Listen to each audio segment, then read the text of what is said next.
Welcome to Everyday Woman, and we are talking about doing interventions with our friends who are users. Now, we're not talking about drugs. We're talking about friends who are users of us for our time, for our money, for, you know, our cars, anything. They're taking advantage of us. And how can we stage an intervention? Stacey, I know you have a situation. I have a friend. No, but on my website, I had a friend who wrote in question, actually one of our viewers wrote in question, and she asked us to help her. How does she have the conversation? She has a friend who talks about the amount of money she makes. Every time they go out, her friend expects her to pay, and she comes to her house and just takes her belongings by making an assumption, and she wants to tell her it's affecting the relationship, but she doesn't know how. Well, but how is she allowed it to happen? It's not a good friend to do that. She hasn't said anything. That's why it's allowing it to happen. Yeah. But that's easier said than done when you put a lot of stock on the relationship. See, it's deeper than just there's something there that's wrong at the relationship. There's a lot of emotional attachment. Right. Well, if you have a long history with someone, it's hard to just turn your back on someone. So how can you do it where you're still respecting the relationship? Well, in that instance, though, somebody's not respecting the relationship, right? Yeah. Exactly. So how do I tell Sandra, who's my long dear friend, that's bothering me? I don't say it to her because I want her to still be my friend. Right. And I think subconsciously I still want Sandra to need me, right? But I want her to need me under my terms. Yeah. Again, I think you have to be very open and honest about it. Don't hide it under the rug. You have to talk about it. You don't want to be a pushover. Because it's going to get worse. It's not going to get better. It's only going to get you're going to have to deal with her on an ongoing basis. People will do things as long as you allow them to do it. Right. So you got to politely call them out, say, hey, we need to talk. And kind of, it might sound cliche, say, I like you. We're great friends, but there's something that's really been bothering me. And explain it. See how they react. And Okay. So Cinderella, how does she say what? How does she get to that? I think that you should just start with yourself and say like how it's making you feel.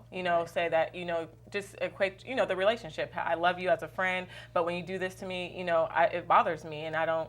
Is there something we can do, or why do you do this to me, or I don't understand it, or it's so key to say how it's affecting you. How it's affecting they can't you. refute that. Because sometimes people, like how we said, everybody's different. There's people who just have domineering natures about themselves, and if it's been going on, the friend might not think there's anything wrong with it because they just come in, it's their friend. Not until it's acknowledged in the thing, like, oh, I didn't know. That's happened with me before with one of my friends. She was like, oh, I never knew I was hurting. And I think you can put yourself in that position. Exactly. Say, I wouldn't do that to you. Exactly. I wouldn't take advantage of you. Right. Please don't take advantage of me. Yeah, and then set a boundary. Use yourself in But there we're making first. some assumptions. We're making some assumptions that the friend cares, because I don't think that a person cares about another person who would just openly be so dogmatic about taking somebody else's stuff. Right, that's and the just the viewer user. said, when she said something like, that's mine, she's like, well, you can afford to buy another one. Who are you to talk about my finances? Yeah, you don't know what I'm going through. So but maybe there's an underlying reason why. Jealousy. Yeah. Jealousy could be there's it. there's a reason why. If you're open with someone, you give them, you tell them once, you tell them twice, That's right. you let them know how, where it's coming from you, and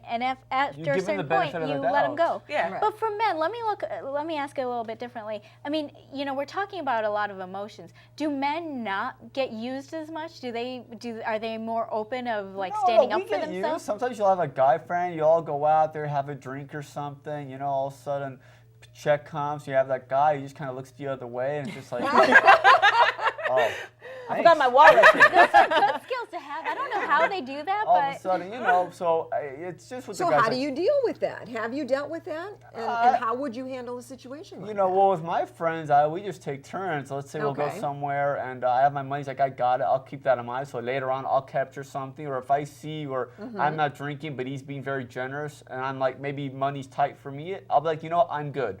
I'm good. I know he's offering, but I'm good because I don't know when I'm going to be able to get a chance to repay him. So that's what I personally do. It's like, I appreciate it, but next time, when I know I can return the gesture that day or soon, then I'll, we can correspond. So I think I take turns with my friends. So, Sehnita, are you saying that she shouldn't approach this from a point of emotion?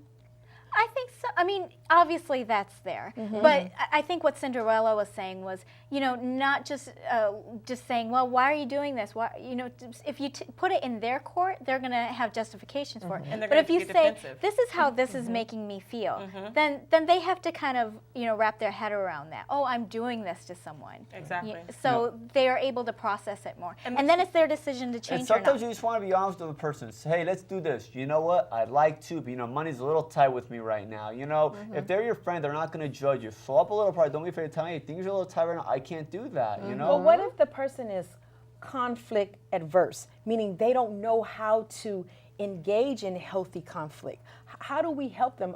I think that's the question. How do I even build up enough nerves to think about having the conversation? Because she's mortified that the friend has some type of a power over her that we don't know about. She can but write she's a letter. mortified. She can write a letter. That's There's a good different point. things. Like she does, you know, if she's scared That of confronting person her, just she can write cares a more letter. about the friendship than the other That's person. good. Just- A letter or a card. She can write a letter. Not or a an card. email where you send without reviewing it. In all caps. Yeah, You exactly. spend my money. Right. But I think coming back to, again, just relate to the emotion of it, of why it's making them Why it's feel hurting bad, them. why it's hurting them. And then it's up to The the friend to reason why. decide if they want to keep hurting the friend or not.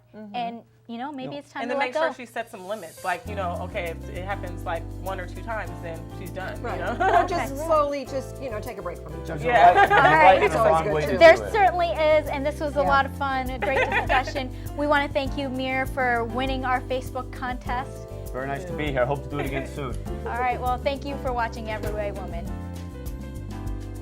This has been an Every Way Woman production.